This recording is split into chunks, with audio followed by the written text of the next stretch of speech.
नमस्कार, मैं रीना पंत कथा कथन के इस मंच से मंगलेश डबराल जी की 3 कविताएं प्रस्तुत कर रही हूँ।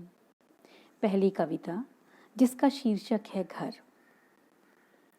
यह जो हाथ बांधे सामने खड़ा है, यह जो हाथ बांधे सामने खड़ा है, घर है।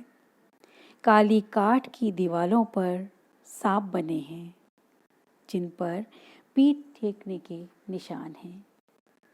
इनमें दीमकें लगी हैं, जो जब चलती हैं पूरा घर कांपता है। इसमें कांच का एक संदूक है, जिसके भीतर चीथड़ों और स्वप्नों का एक मिला जुला अंधकार है।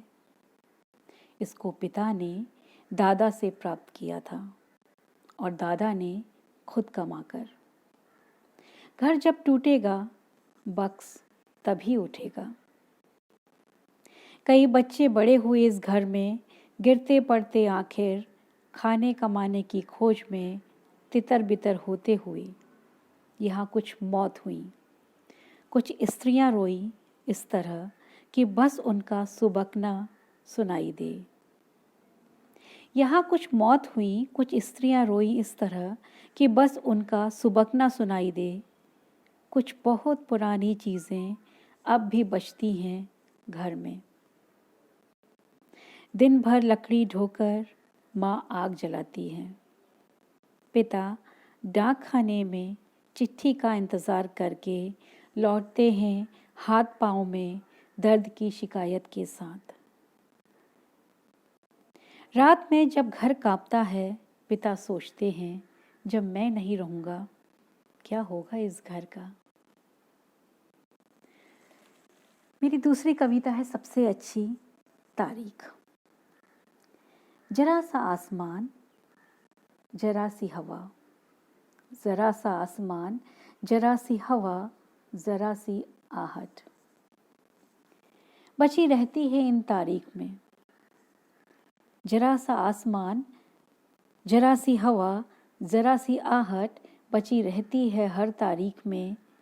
यहीं कहीं हैं वे लचीली तारीखें, यहीं कहीं हैं वे लचीली तारीखें, वे हवादार जगह हैं जहाँ हम सबसे ज़्यादा जीवित होते हैं।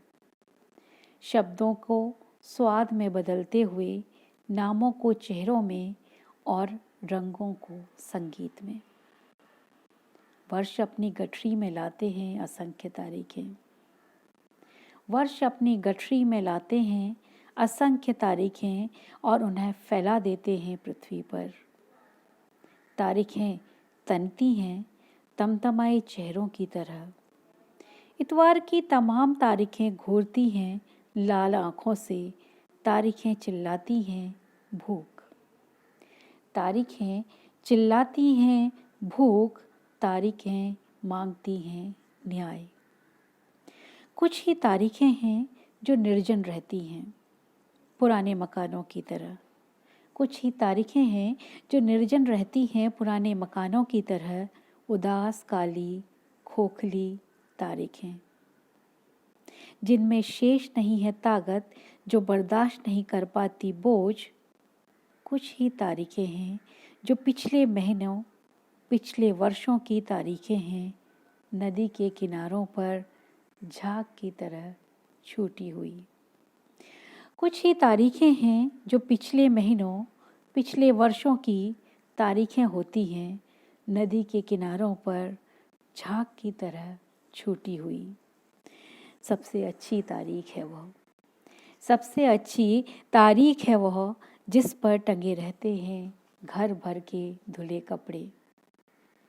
सबसे अच्छी तारीखें हैं वो जिस पर टंगे रहते हैं घर भर के कपड़े, जिसमें फैली होती हैं भोजन की खुशबू, जिसमें फल पकते हैं, जिसमें रखी होती हैं चिट्ठियाँ और यात्राएं। सबसे अच्छी तारीख है वह जिसमें बर्फ़ गिरती है और आग जलती है। सबसे अच्छी तारीख है वह जो खाली रहती है। सबसे अच्छी तारीख है वो जो खाली रहती है, जिसे हम काम से भरते हैं। वह तारीख जो बाहर रहती है कैलेंडर से। अगली कविता तुम्हारा प्यार। अब ब्रैकेट में इन्होंने लिखा है कि 1 तारीख लोकगीत से, ये पहाड़ी गीत लोकगीत से प्रेरित है। तुम्हारा प्यार लड्डुओं का थाल है। तुम्हारा प्यार लड्डुओं का थाल है जिसे मैं खा जाना चाहता हूँ। तुम्हारा प्यार एक लाल रुमाल है जिसे मैं झंडे सा फहराना चाहता हूँ। तुम्हारा प्यार एक पेड़ है जिसकी हरी ओट से मैं तारों को देखता हूँ। तुम्हारा प्यार एक झील है जहाँ मैं तैरता हूँ और डूब जाता हूँ। तुम्हारा प्यार पूरा गांव है। तुम्हारा प्यार पूरा गांव है जहाँ मैं होता हूँ। और अंत में उनकी बहुत ही सुंदर कविता जिसका नाम है पहाड़ पर लालटेन। जंगल में औरतें हैं। जंगल में औरतें हैं, लकड़ियों के गट्ठर के नीचे बेहोश जंगल में बच्चे हैं, असमय दफनाए जाते हुए। जंगल में औरतें हैं, लकड़ियों के गट्ठर के नीचे बेहोश जंगल में बच्चे हैं, असमय दफनाए जाते हुए।